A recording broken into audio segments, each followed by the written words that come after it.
আপনাদের সম্মুখে আলোচনা করতেছিলাম কুরআন এবং হাদিসের অকট্ট দলিল এবং সালফে সালেহিন মুহাদ্দিস ইমাম ফকিহদের মাসলাক হচ্ছে ইয়া রাসূলুল্লাহ বলা জায়েজ না না জায়েজ? এই জোরে বলেন জায়েজ না না জায়েজ? ইয়া গাউস বলা জায়েজ না না জায়েজ? যদি কোনো ওয়াহাবি বলে ওকে বলুন তুই ইবনে কাইয়ুম, ইয়া ইবনে কাইয়ুম বলো, ইয়া ইবনে তাইমিয়া বলো, আমরা তো রাসূল পাকের গোলাম ইয়া রাসূলুল্লাহ বলবো। সুবহানাল্লাহ বলে। একটি প্রশ্ন এসেছে, প্রশ্নটি উত্তর দেওয়ার পূর্বে একটি কথা আপনার মধ্যে বলে দিই, গৌসে আজম বলা যাবে কি যাবে না? মার্কেটে কিছু লোক বেরিয়েছেন সব জিনিসকে আল্লাহর সাথে তুলনা করে। যেমন আমরা আলা হযরত বলি, আলা হযরত মানে কি? উনি উনার জামানাতে সবচাইতে বড় আলিম ছিলেন, তাই উনাকে আলা হযরত বলা হতো, অর্থাৎ সবচাইতে বড় হুজুর। কথা আমার বুঝতে পারছেন কি পারেন না? উনাকে বলা হতো, উনার লাকাব কোনো ব্যক্তির ইন্তেকালের পর লাকাব শেষ হয়ে যায় না। যদি শেষ হয়ে যেত তাহলে আবু বকর সিদ্দিককে সিদ্দিকে আকবর বলা যেত না, উমরে ফারুককে ফারুকে আজম বলা যেত না। যেমন ইমাম বুখারী, ইমাম মুসলিম, তিনাদের ইন্তেকালের পরেও তিনাদেরকে মুহাদ্দিস বলা হয় আর আমিরুল মুমিনিন ফিল হাদিস বলা হয়, তেমনি আলা হযরতের ইন্তেকালের পর কিয়ামত পর্যন্ত তিনাকে আলা হযরত বলা নবীর ইসলামে জায়েজ আছে। সুবহানাল্লাহ। আমেরিকায় ইহুদি খ্রিস্টানের ইসলামে অবৈধ হতে পারে, নবীর ইসলামে জায়েজ আছে। যারা নবীর ইসলাম মানবে তারা আলা হযরত বলবে। সুবহানাল্লাহ বলেন। আলা হযরত এদের বাতি বুঝিয়ে দিয়েছেন, তাই নামটা শুনলে রূহ পর্যন্ত কেঁপে যায়। তো গৌসে আজম মানে কি? গৌসে আজম মানে হচ্ছে সবচাইতে বড় সাহায্যকারী। এবার ওয়াহাবি কি করবে? সবচেয়ে বড় সাহায্যকারী তো আল্লাহ, তোকে আল্লাহর সাথে কে মিলাতে বলল? আজকে এখানে জালসা হলো, এই জালসাতে ধরেন কেউ 5,000 কেউ 10,000 দান দিলেন, একজন ব্যক্তি 50,000 দিলেন। তো আমি যদি বলি আজকের সবচাইতে বড় দাতা হচ্ছেন আব্দুর রহমান, 50,000 টাকা দিয়েছেন। একজন বলছে হুজুর আব্দুর রহমান বড় দাতা না আল্লাহ বড় দাতা? তোমার মতন গাঁজাখোর কেউ আছে?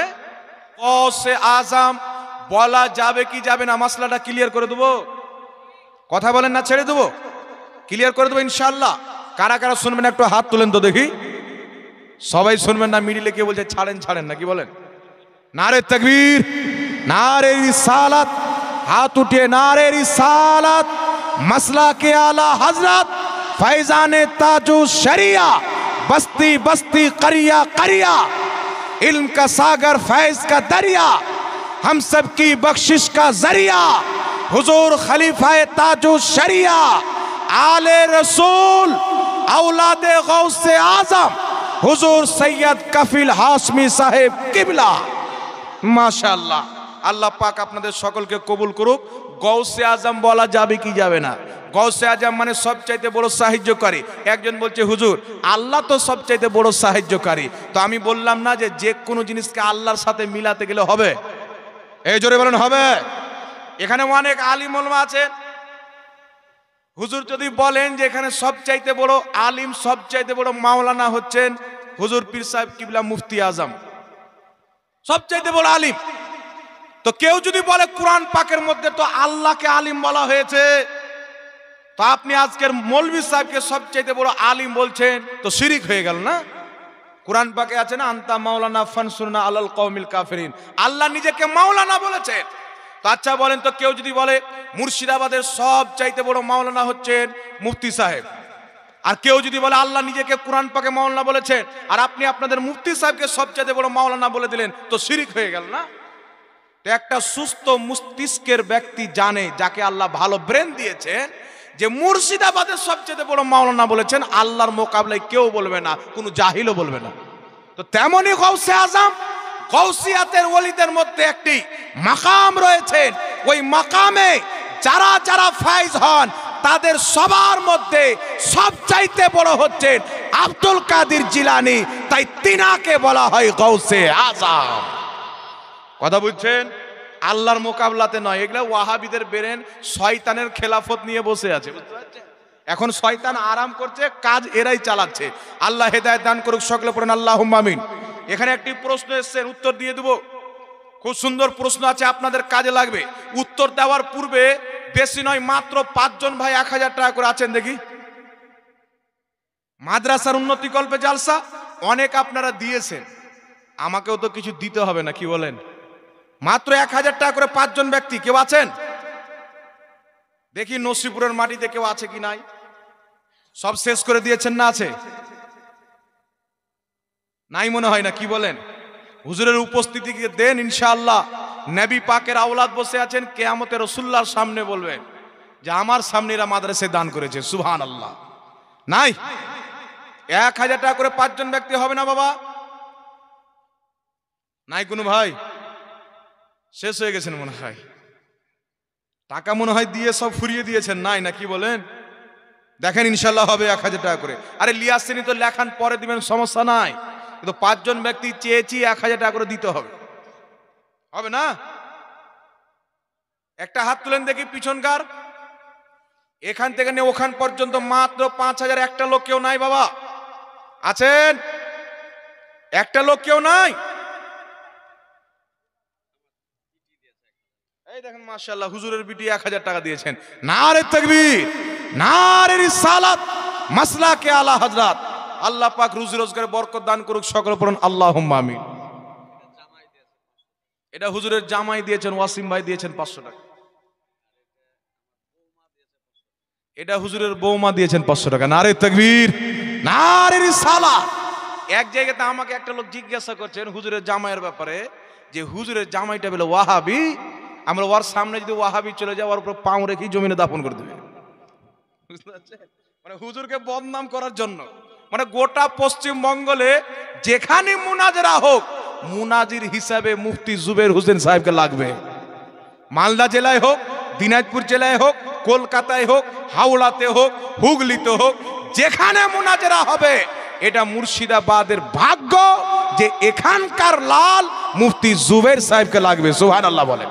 আর আজ পর্যন্ত যেখানে মুনাজারায় গিয়েছেন, আলহামদুলিল্লাহ আমরা চোখে দেখেছি কোন মুনাজারাতে হেরে আসেনি। সুবহানাল্লাহ হবে না? কোন মুনাজারাতে হেরে আসেনি। ইনাকে বদনাম করার জন্য বর্ধমানের সাউকাত লুচ্চার বেটা গোপাল ভাঁড়, নাম শুনেছেন? খাঁটি লুচ্চার বাপ। এ গাধার বেটা নোংরা আবর্জনা কোথায় থেকে চলে এসে ক্যাচড়া নিয়ে মায়ের পেট থেকে, এ বলছেন যে উনি নিজের মেয়ের বিয়ে দিয়েছেন ওয়াহাবির সাথে। তোর সাথে তোর বাবার সাথে মুনাজারা করার জন্য যে ওয়াসিম ভাইটাই যথেষ্ট আছে হুজুরের জামাই। কথা বুঝছেন বাবা?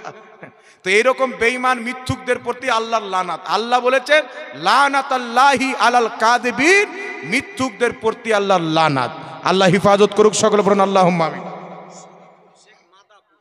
শরীফুল শেখ মাদাপুর থেকে 1000 টাকা। নারে তাকবীর, নারে রিসালাত, মাসলাকে আলা হযরত। শরীফুল শেখ মাদাপুর থেকে 1000 টাকার দাতা, জোরে বলেন জিন্দাবাদ। মাশাআল্লাহ। আচ্ছা 3000 টাকা হয়ে গেল ভাই, আর 2000 টাকা দেন মাত্র, আমি ছেড়ে দেব। হ্যাঁ তাড়াতাড়ি আসেন। চিন্তা করছেন দিব কি দিব না? আমার নবী সাল্লাল্লাহু আলাইহি সাল্লাম বলেছেন। আচ্ছা বলেন তো, নবীর কথার প্রতি আমাদের ঈমান আছে না? আমার নবীর কথা মিথ্যা হতে পারে? এই বাবু কি নাম? আমিও বাবু, আমার বড় ভাইয়ের চেয়ে বড় হবে। কি নাম ভাই আপনার? আর 500 টাকা দিবেন না ভাই? পরে দিয়ে দেবেন, একটু লেখান। চিনি তাই তো বলছি, না চিনলে বলে লাভ আছে? কি নাম আপনার? রবিউল ইসলাম না কি বললো? রবিউল ইসলাম ভাই 500 টাকা দান দিয়েছেন, আল্লাহ কবুল করুক। নারে তাকবীর, নারে রিসালাত, জাযাকাল্লাহু খাইরান ফিদ দারাইন। তো 5 জন কিন্তু হয়নি বাবা। আমি কিন্তু গিয়ে বলো নসিপুরের এত লোক থাকতে এই 1000 টাকা করে, নসিপুরের একটাও আসেনি এখন, সব বাইরের এসছে, মাদাপুরের এসছেন। আর হুজুরের বাড়িও তো নসিপুরে নাই মনে হয়, নাকি বাহাদুরপুরে, এই গ্রামের কেউ আসেনি। 3টা লোক নসিপুরের 1000 করে নাই। এই নসিপুরের কেউ নাই এখানে? তোবা তোবা, এত বড় মাদ্রাসা নসিপুরের লোক সব বাইরের টাকা দিয়ে চালা। হবে ইনশাআল্লাহ, অপেক্ষা করি। হুজুর আপনার মতন ছোট মৌলবি দেব না, বড় মৌলবি সব দেশের টাকা দিয়ে চলো। আমি তো জানি হুজুর, শুনেছি। দেন, টাকা দিবেন নাকি? টাকা দিলে আমাকে দেন। কি নাম আপনার? ইউনুস আলী। এখানে বাড়ি নসিপুর? এই মাশাআল্লাহ, নসিপুরের ইউনুস আলী সাহেব 3000 টাকা। ঠিক আছে হুজুর। আমাদের প্রাক্তন সেক্রেটারি সাহেব ছিলেন, হ্যাঁ মাশাআল্লাহ, প্রাক্তন সেক্রেটারি সাহেব ছিলেন মাদ্রাসায়, 3000 টাকা দান দিয়েছেন। উনি ইন্তেকাল করেছিলেন ওনার ভাই। নারে তাকবীর, নারে রিসালাত। 3000 টাকার দাতা। ভাইয়ের নামটা বলে দেন। নামটা কি হুজুর? ইউনুস আলী সাহেব। 3000 টাকা। আপনার নাম কি? বাড়ি সোদপুর থেকে মোহাম্মদ ইউসুফ। মোহাম্মদ ইউসুফ থেকে 1000 টাকা। নারে তাকবীর, নারে রিসালাত। মোহাম্মদ ইউসুফ সাহেব সোদপুর থেকে 1000 টাকার দাতা। জোরে বল জিন্দাবাদ। আল্লাহ পাক কবুল করুক। জাযাকাল্লাহু খায়রান ফিদ দারাইন। তো হুজুর এই কি নাম বাবু? কে দিল? একটাই মেয়ে আছে, সবটি তো মেয়েই বসে আছে। বলেন একটু এ মা বোনদের কাছে